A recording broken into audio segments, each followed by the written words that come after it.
Welcome to KNO, Marilyn Tarot, where we boost spiritual morale with tarot cards, and especially my favorite animal spirit, medicine and wisdom. They are still on their rocker, so to speak. They don't have a television. Today, we have Raccoon. And what I'm picking up on for Raccoon today, that was my tuning fork. Hold on. Let's fix that. They're very musical raccoons. So the book that this card suggests when I read about Raccoon from the book. But to me, Raccoon reminds me of my first apartment. And I had a cat, and I would keep the cat food sometimes on my balcony. And I had this beautiful oak tree right outside my balcony. I was on the second floor. And this raccoon, she had teats. I could tell she was a mother. She would climb up the tree, and she would come eat the cat food and then rinse her hands in the water dish. It was so cute.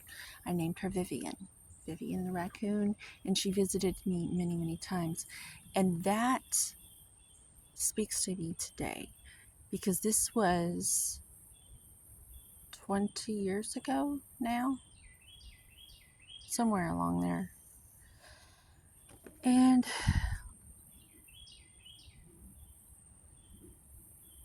I believe that lots of us are going through the same thing at the same time. And if you found this message, it will resonate with you because everything's connected, like fabric. And there may be some threads of this story that might pull at threads of your story because they're connected. And so when I see this, it's telling me that it's been a really, really long karmic cycle. But here's the spin. See, there's dharma and there's karma. Today I realized that it's dharma because you dare to go with it and be in your north node and let it play out. You're a dharma. Well, the karma is when you're like riding around in the car in the passenger seat pretending that it's everyone else's fault. And then things just happen to you. You won't take responsibility for it. And it's your karma. And it'll keep checking you and checking you and checking you. And I've literally been ejected from a car before because it had to keep checking me. And so I learned from that. I always wear my seatbelt, and I don't do the things I was doing at that time. So coming back to what I was saying about it's been a really long karmic cycle, the spin is those who know take responsibility for their path and their results. Your dharma, your dharma.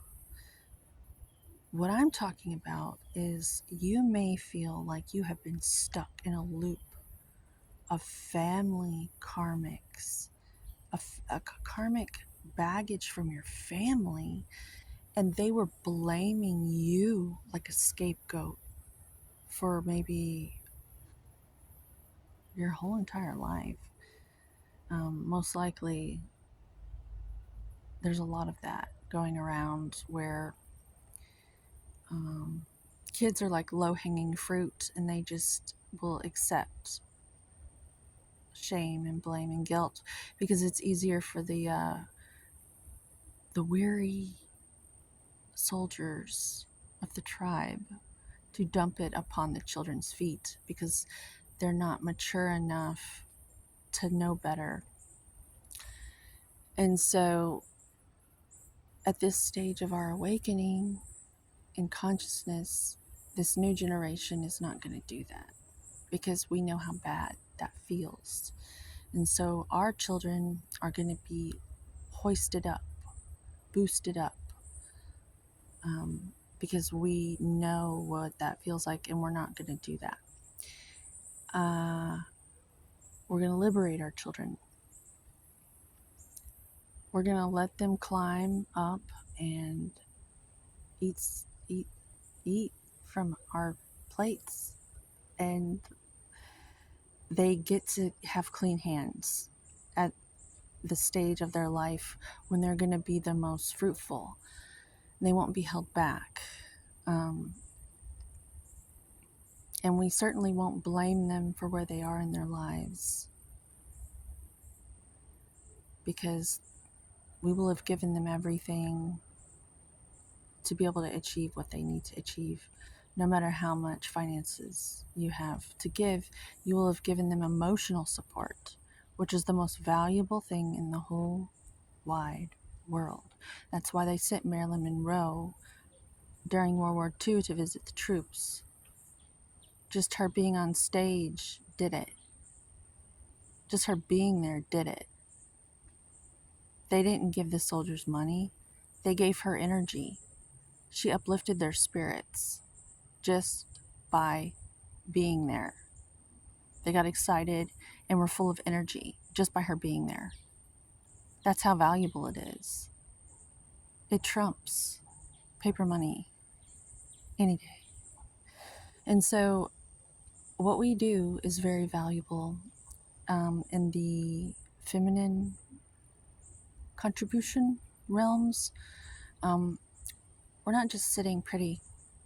We're uplifting spirits, and we're helping men rise to the occasion of greatness just by believing in them. We can also poison their minds, and that's the shadow aspect of Raccoon. So you better be good to your woman